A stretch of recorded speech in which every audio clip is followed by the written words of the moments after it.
Vamos lá então, sejam bem-vindos a mais um episódio do podcast A Mesa. E hoje voltamos à mesa com a Carol, né? Ai, eu tava com saudade, voltei. Tava ali nos bastidores, né? Mas agora ela volta pra mesa.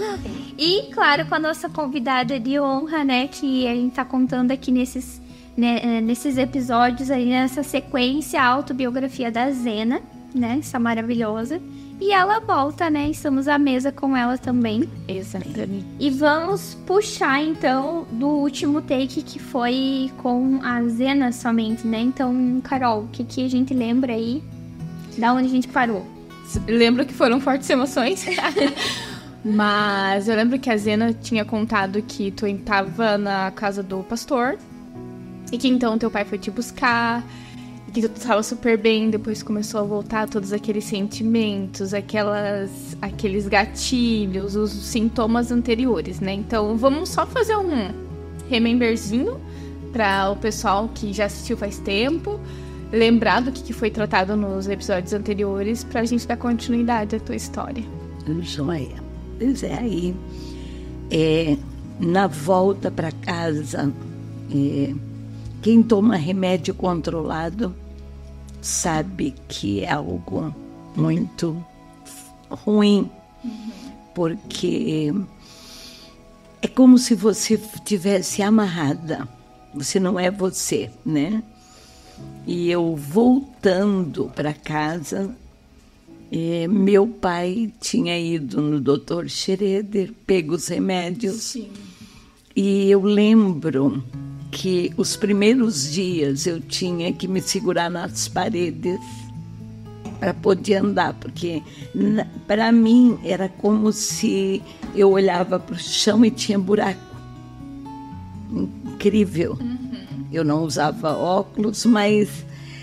E aí a única forma de eu não cair, eu tinha que me segurar na parede.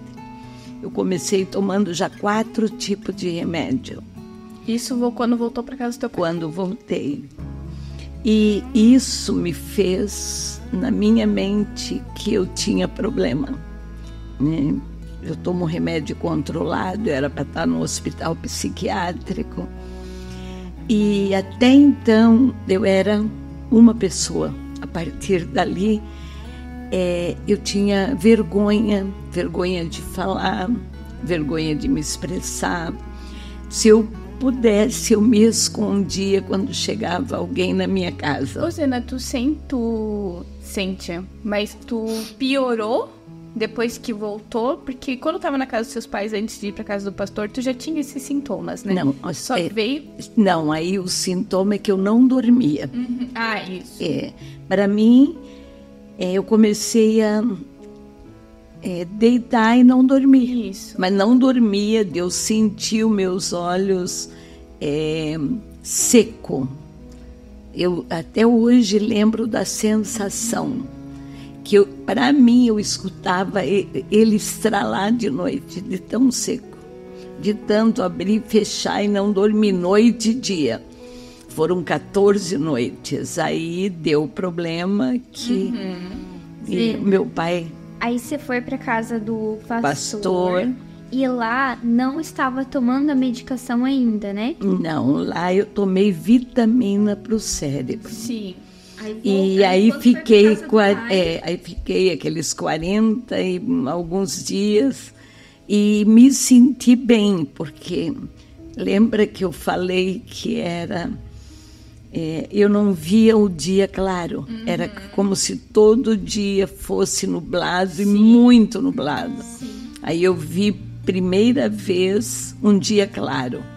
Então era algo muitos anos na minha vida, talvez desde os 7, 8 aninhos.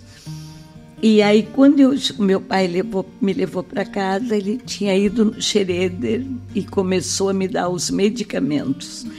Aí até você se adaptar. E eu não sei, aquilo, para mim, eu tenho essa impressão que as pessoas mudam o comportamento. Com os medicamentos. Com os medicamentos. Então, eu fiquei muito para dentro, eu me escondia de gente. E vão me perguntar e se eu pudesse, eu me escondia. Foi muito difícil. Só que foi um período da minha vida que eu queria me libertar daquilo.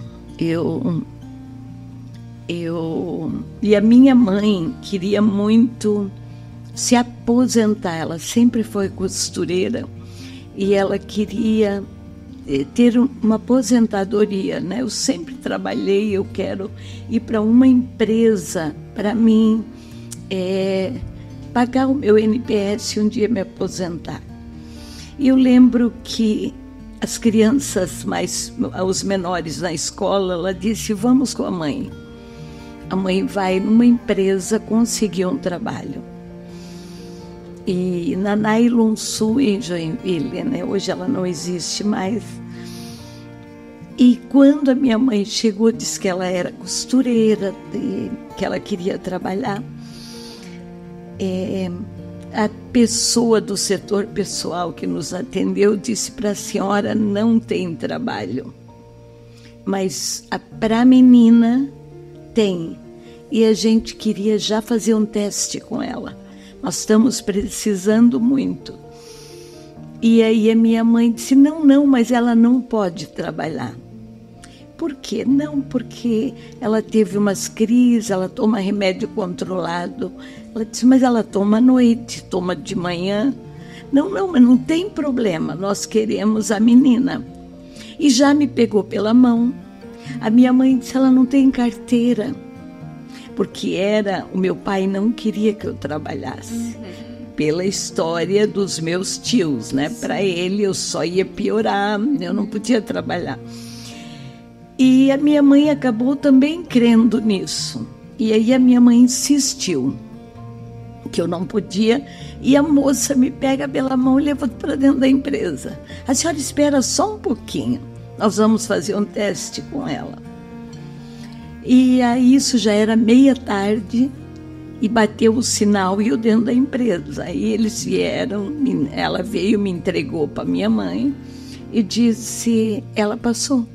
Amanhã ela vem trabalhar e você pode escolher das 5 a 1h30 ou da 1h30 às 10 da noite. E aí, aquele momento me deu uma alegria. Eu digo, uau, então, né, eu posso trabalhar. Então, eu não sou doente. A moça entendeu que eu tomo um remédio controlado e me quis assim mesmo, eu posso trabalhar. E na euforia, né, eu não dormia, quer dizer, mesmo com o remédio, eu dormia pouco. Acordava muito cedo, então 5 a 1h30 é melhor, né? E ainda sobra tarde. Mas aí a minha mãe botou mais um monte de obstáculo. Não tem carteira. Tinha que falar com o pai dela, não. Ela já está empregada. Amanhã a gente manda, quando umas 10 horas, ela sai com a Kombi da empresa e vai fazer a carteira, tudo documento que a empresa, alguém leva ela. E aquilo para mim foi assim algo que eu me agarrei. Só que me agarrei e dei o meu sangue, sabe? Assim, aquilo é para fazer o melhor, eu vou fazer o melhor. E o que eu fazia? Imagina uma mesa desse tamanho aqui, mais alta. Eu ficava em pé atrás dessa mesa, aqui na altura, uma mesa de vidro, um vidro especial, com luzes embaixo. E eu pegava um nylon, tecido, talhado, e eu procurava falha nesse tecido. Já se usava aquelas camisolas lindas, longas, fina, lindas, e era o que era para mim revistar. que eram peças caras, coisa que ia para fora. E aí eu revistava e dobra novamente, coloca no ladinho e vem os pacotes. E aí era 3 meses de experiência, né? Se você passasse na experiência, continuava na empresa. E você não sabe se está indo bem, ninguém te diz nada. Quando chegou 3 meses que fechou a experiência, aconteceu um negócio maluco, que saiu o meu nome no alto-falante dentro da empresa. Eu olho no relógio, eram 3:10. E eu tinha entendido que as pessoas que não passavam no teste eram chamadas a esse horário para ir lá fazer o acerto. Você não passou na experiência. E quando eu escutei o meu nome, eu perdi as pernas, porque eu não podia. Era uma coisa que eu não sabia, mas eu não podia levar um choque, um susto. Eu perdi as pernas e elas demoravam para voltar. Não perdi a consciência, é como se as pernas amoleciam. E eu caí ali no meio, na mesa. E a pessoa que me chamou era o chefe geral. Ele ficava numa sala de vidro no fundo da empresa. Mas de lá ele via tudo, né? E ele viu que eu caí. E ele estava em pé me esperando. Aí a encarregada, Rosana, me viu e disse: "Que foi isso?" E eu no chão não levantava. Eu disse: "Rosane, por que você não me avisou que você ia me mandar embora? Agora eu não consigo levantar sozinha." Aí ela começou a rir, foi lá, me pegou pela mão. Ela devia ter uns 20 anos, assim, era uma jovem. E ria, aí me levantou. Aí quando eu vi ela rindo, ela disse: "É surpresa, guria, coisa boa, quem ir pra rua?" Aí me pegou no rosto e disse: "Você foi a única da história até hoje da empresa que nunca deixou passar nenhuma falha. E isso nunca aconteceu com a gente. Então, E aí me abraçou e riu, disse: "Vamos subir. Tá vendo aquele homem lá olhando para nós? Ele tá te esperando." Aí ela me leva, aí já subi rindo e chorando, porque eu digo: que loucura, né? E aí quando chegamos, o seu Klaus olhou para mim e disse: "Mas por que caiu?" Digo: "Não sei, eu não posso." E tal, aí rimos, aí ele disse: "Não, eu quero te parabenizar e fazer um convite. A Rosane está noiva, vai casar. Você já viu que ela tem aliança, ela está casando e ela não quer mais trabalhar como encarregada nossa desse setor. Ela está saindo da empresa. E você foi a primeira na história que não deixou, da história da empresa, que não deixou passar nenhum defeito, e nós estamos te convidando para assumir o lugar." Pensa a loucura, né? Então, se aquela empresa tinha sido para mim uma salvação, quando eu tinha crido que eu era uma menina com um problema mental e que eu ia morrer até os meus 18 anos. Sem ter feito nada de útil para as pessoas, de funcionalidade. Isso. Né? Alguém chegou e te deu uma funcionalidade e disse: "Você pode, você é capaz." Você pode, você é capaz. E ela usou assim: "Você é a menina que nós precisamos." A gente queria alguém bem novinha para treinar. Tu se sentiu necessária em algum lugar? Algum lugar. E aí E aí eu digo, não, mas eu... Ele disse, não, mas o que é? É só você passar o que você fez. Que dá para ficar atrás de um vidro, não pensando em nada, olhando o que você está fazendo. E porque uma falha, vamos dizer, quando uma peça dessa que vocês revistam passa um defeito, o prejuízo que a empresa tem. E eu entendo, isso não acontecia. Tinha até X peças que podiam passar falhada. E a minha não passou nenhuma, né? Então, aí você refuga antes de costurar. Aí não traz prejuízo para a empresa. Nessa época, você já estava andando melhor na questão das suas pernas? Na questão... Tinha uma mobilidade melhor? Não. Aí como que aí a minha mãe contou para ela.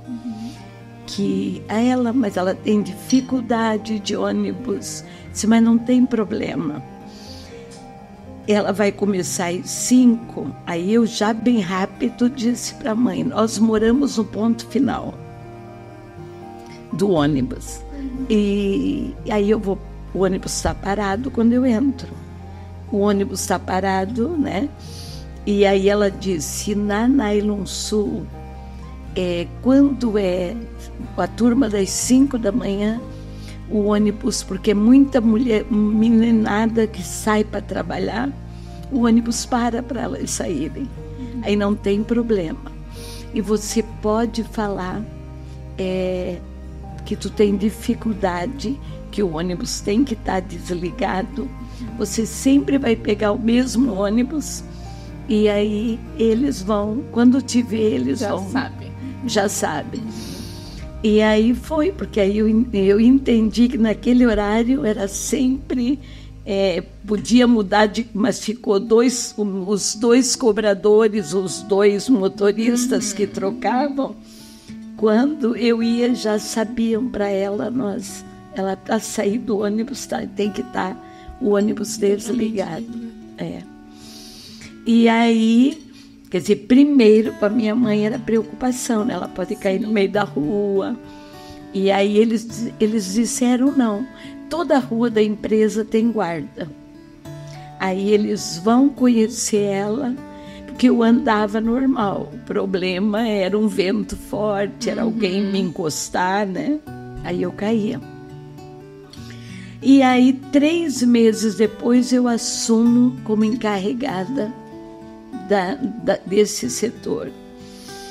E aí fiquei assim meio não, você vai ganhar a mesma coisa, só que você vai ganhar um bônus todo mês. Quando você terminar o que a gente dá no teu setor, tem mês que tu vai ganhar 2 salários, um registrado e outro de presente. Entende? Uma maneira para não sair tão caro. Isso, uma bonificação. Nunca igual, sempre 2 envelopes.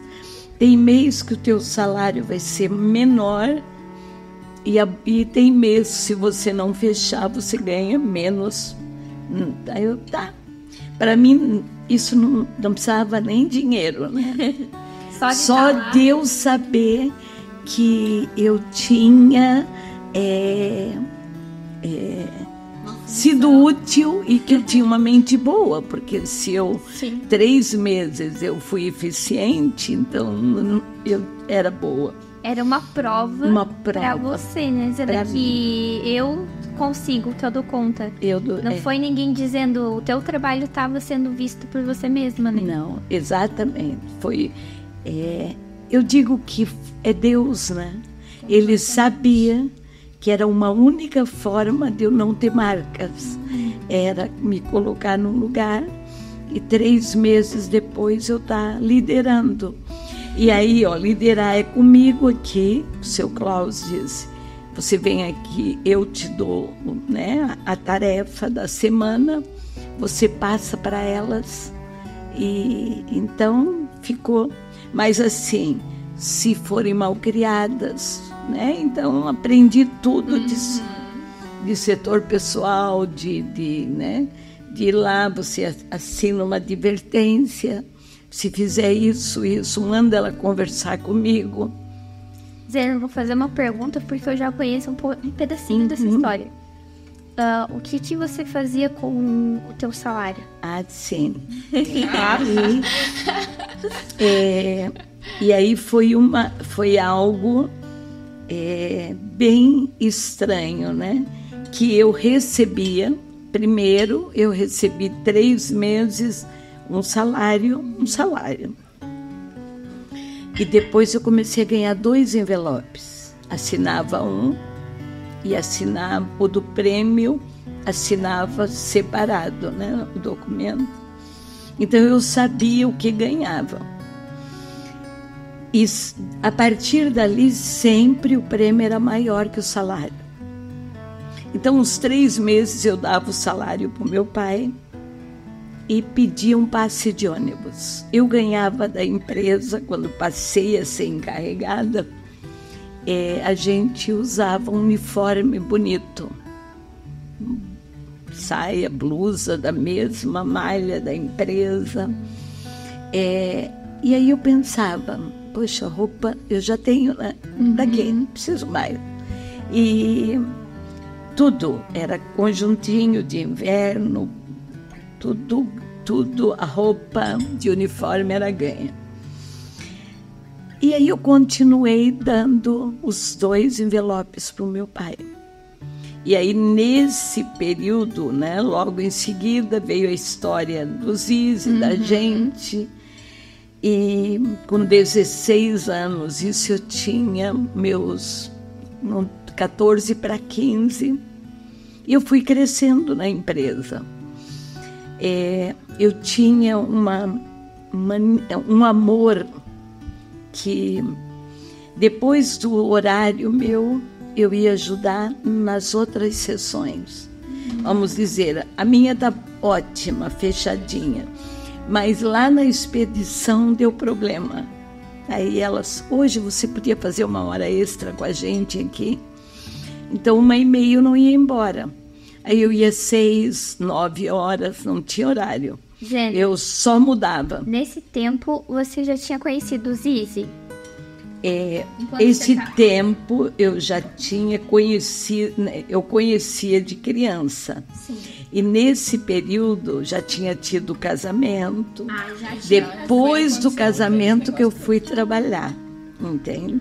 Entendi. Só que com ele nós ficamos um período, ele vindo, ajudando meu pai, porque quando ele vinha querer pegar na minha mão alguma coisa, eu dizia para ele, eu não posso namorar, porque eu só posso namorar quando eu tiver 16 anos. É a ordem da igreja. Então, eu sou uma criança. Antes de casar e continuou trabalhando depois do casamento? Não, eu comecei a trabalhar nesse período que ele vinha de 15 em 15 dias. Foi o pós. Isso. Pré do casamento. Não, depois que eles se conheceram, né? Eu trabalhei. Eles se conheceram e vindo a cada 15 dias. Isso.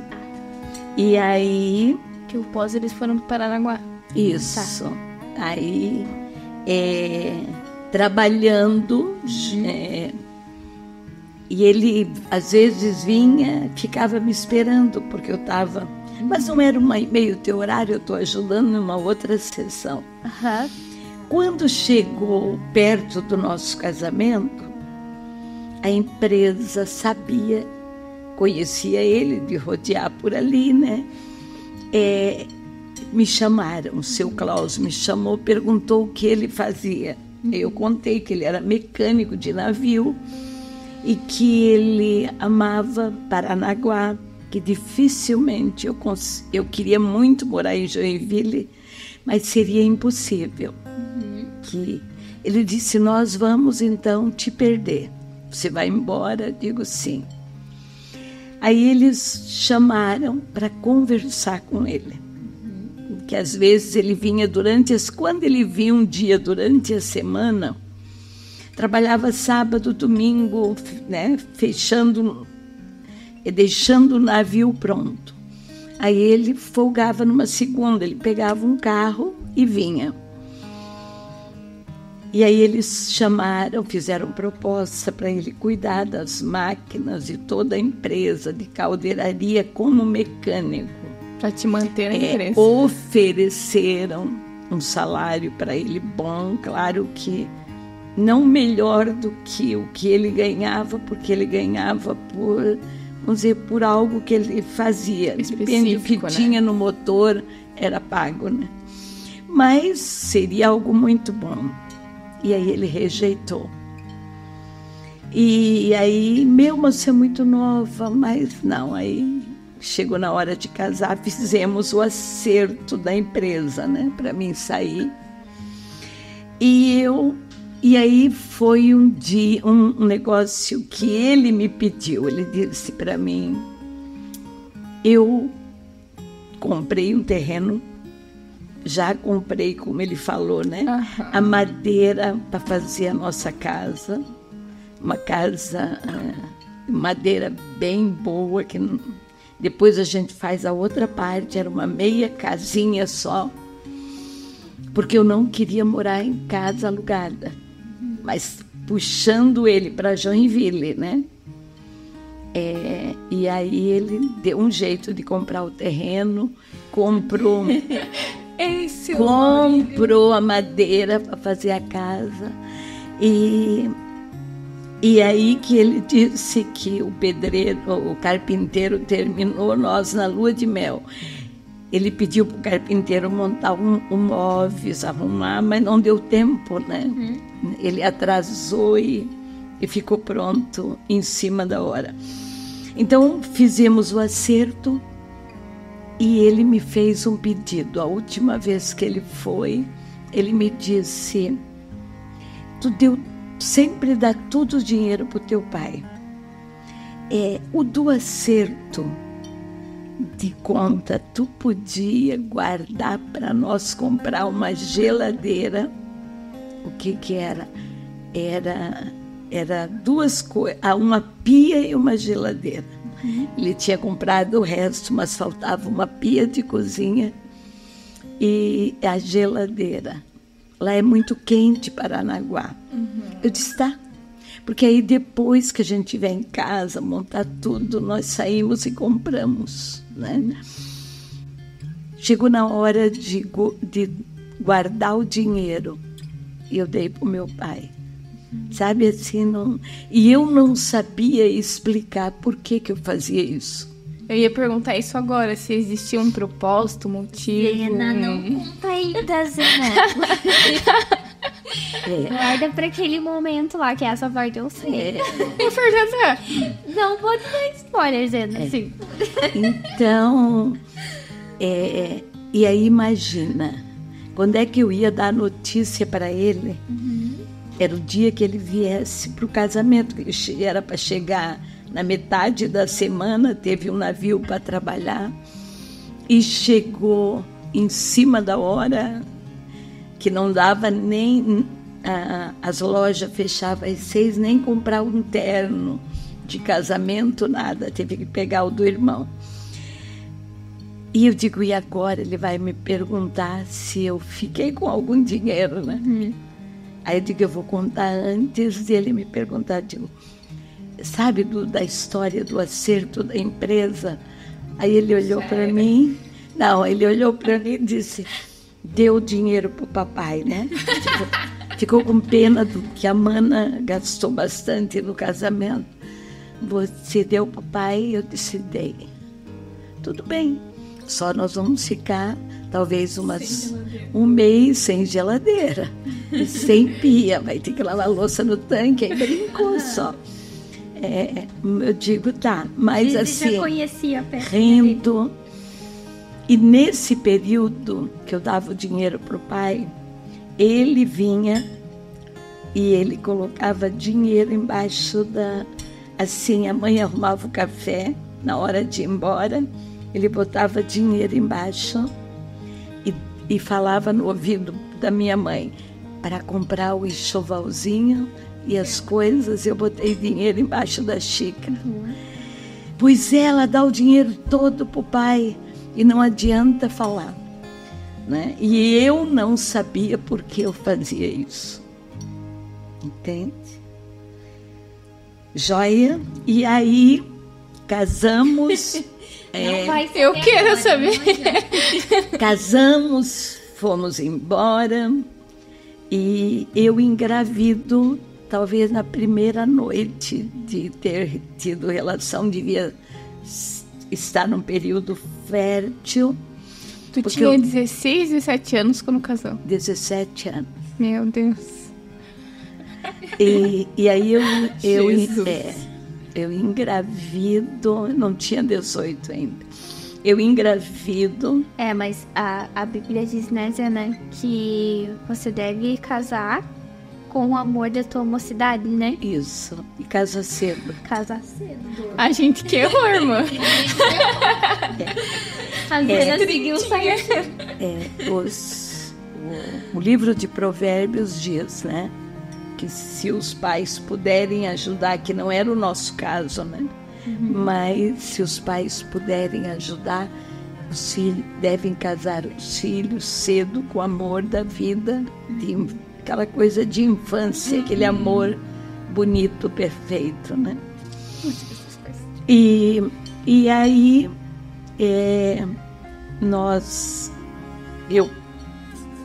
casamos. E eu não sabia, ele disse, nós vamos ficar uns 10 dias passeando, mas era para dar tempo de terminar a casa. Que o cara disse, 10 dias, só 10 dias, depois tu aparece aqui, né?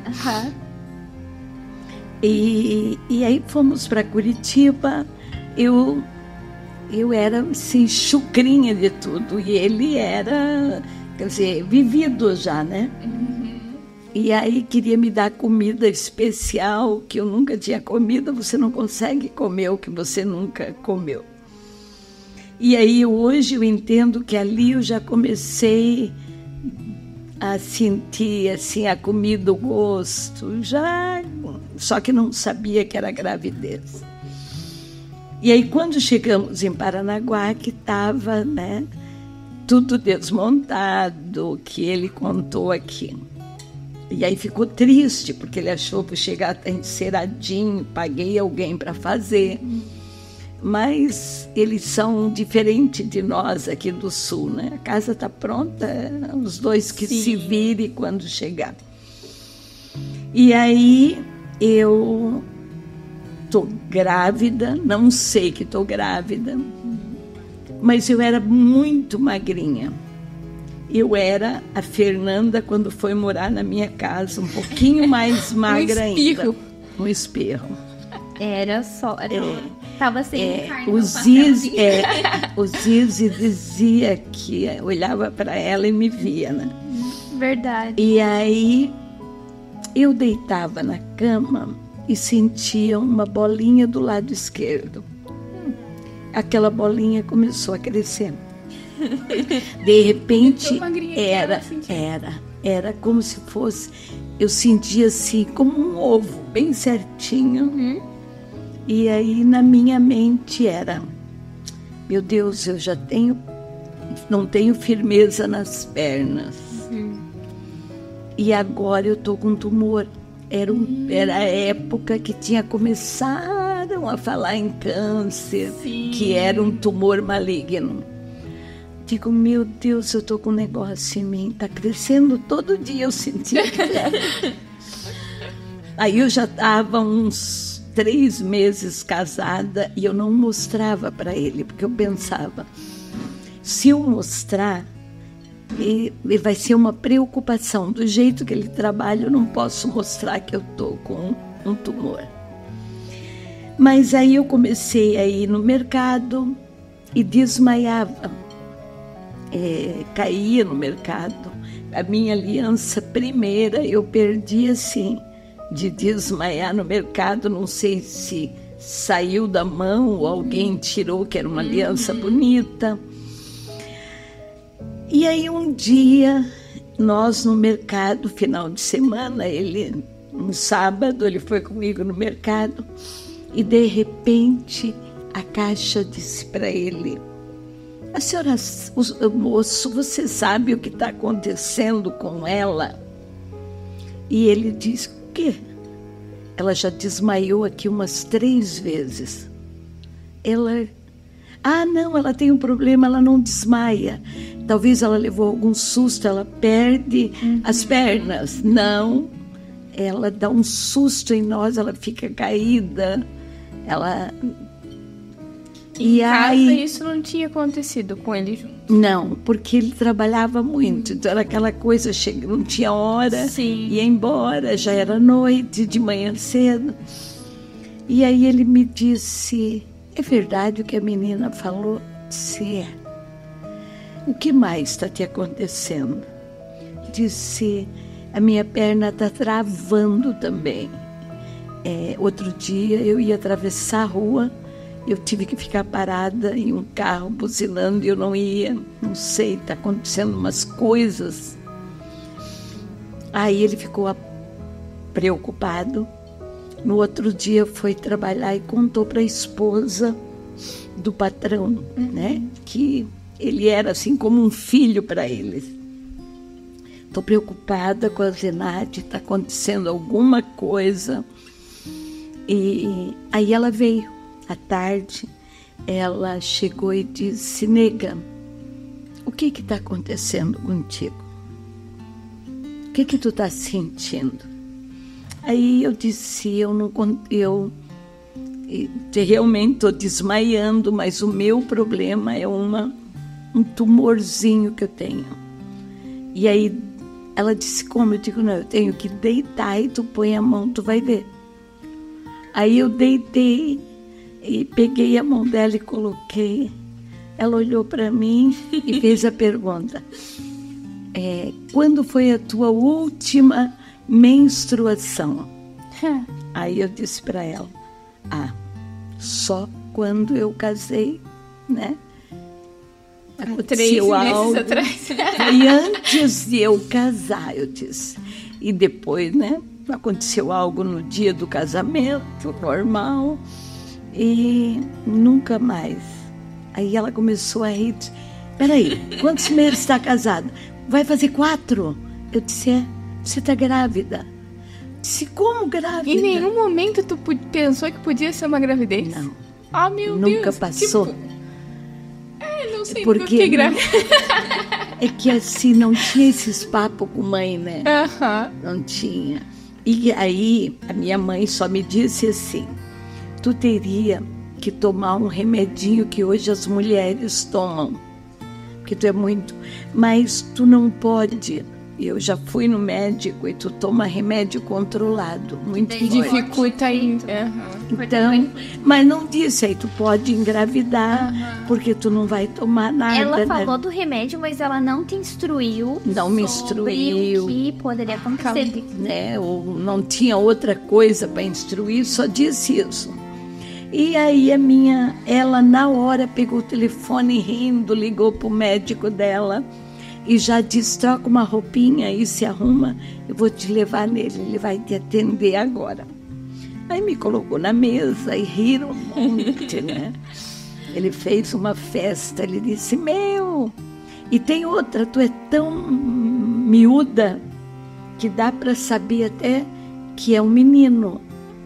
Eu disse, como? Não, o lado esquerdo já era menino, e tu muito magrinha... Dá para ver o menino. Olha aí, pega Aí ele disse, olha, assim, que podia ser uma menina, mas que era impossível. A trompa esquerda, menino, e a direita, menina. Já anota ele. E aí, já riu, já disse que ia ser um meninão. E o Zizi foi junto? Não, porque o Zizi trabalhando e ela chegou. Sem saber de nada do ela veio só ver porque que ele estava preocupado. Um bate-papo. Aí paramos. Só que quando eu estou descendo da mesa, eu digo aquilo bem claro. Deus, né? Abre a bolsa e mostra o remédio que tu toma. Que sempre eu guardava na bolsa. Aí eu disse, aí ele, parabéns, feliz, né? Aí eu disse, doutor, mas eu tomo um remédio controlado. se você toma, você sabe o nome, sei, mas eu tenho na bolsa aqui. Aí eu puxei e botei os remédios. Aí na hora ele passa a mão na cabeça, olha para mim e diz, mas você não podia engravidar tomando esses remédios. Quantos anos você toma, né? E aí esse remédio você já é dependente, você não pode tirar também. Uau. Porque os primeiros remédios eram fortes assim, né? Então você já toma 4 anos esse remédio e agora o que nós vamos fazer? Aí olhou para Mariana, ela assustada, ela disse, meu Deus, e agora? E agora ele disse, eu vou consultar o teu neuro, né? Quem te dá o remédio é tranquila, mas você já tomou os 4 meses mais críticos, que é onde está gerada. Aí ele olhou para Mariana e disse, o que será que ela tem aí dentro? Será que gerou uma criança, né? Uma criança cheia de problemas?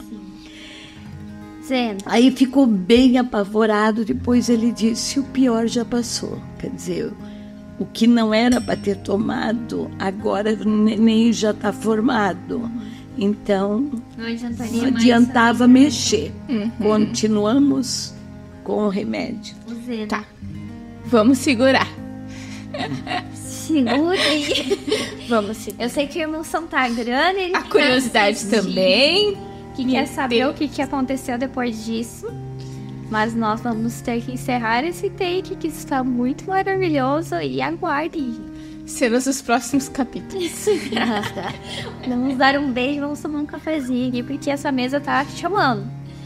Um beijão. Beijo, fique pro próximo que vai estar incrível. Exatamente. Bem.